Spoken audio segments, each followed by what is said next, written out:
Hey, this is Raphael, Creative Director of The Long Dark. Here's a breakdown of our September Sandbox update, which we're calling Vigilant Trespass.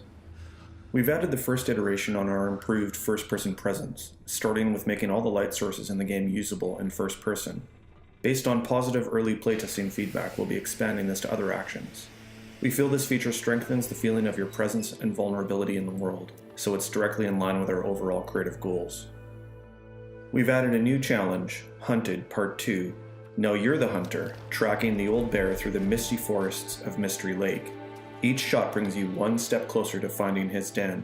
Just keep your eyes and ears open. The old bear won't go down without a fight. We've continued iterating on our world decay systems in order to make sandbox games more engaging over the long term. In this update, we're improving how we handle some of the long-term resources in the game. Weather patterns will now become less favorable and the global temperature will drop gradually over time until it hits a minimum.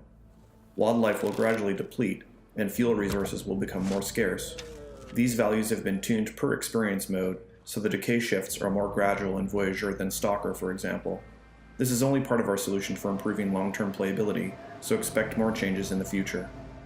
An environment that is increasingly hostile to your existence is the core theme of our new experience mode, Interloper. We're confident that Interloper is the most challenging survival experience you can find in any game. You start in a random spawn far from any shelter or resources, with nothing but the clothing on your back.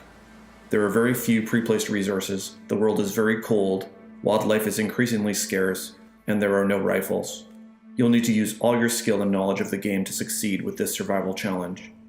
Early playtesting shows most experienced players having difficulty surviving more than 10 days. Good luck.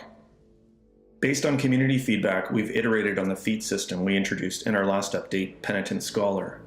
We now limit the number of unlocked feats you can have active for any given sandbox game, with fewer feats available in the more challenging experience modes. And if you're one of those players who prefers to experience the game without any extra benefits, you can now choose to skip feats altogether. These are only a few of the new additions in Vigilant Trespass. We've updated the rest and passing time interface, introduced beachcombing gameplay by opening up the coastlines where items can wash up on shore. We fixed the decoy exploit, we added archery and mending skills, we've made hundreds of bug fixes, and we've added translations for 5 new languages: Portuguese, Brazilian Portuguese, Spanish, Finnish, and Dutch. We're really excited to bring you Vigilant Trespass, and we hope you enjoy the additions and improvements. Special thanks goes out to all those players who helped us find bugs and finalize the test build over the last 10 days. This update is better thanks to your efforts. See you in the long dark.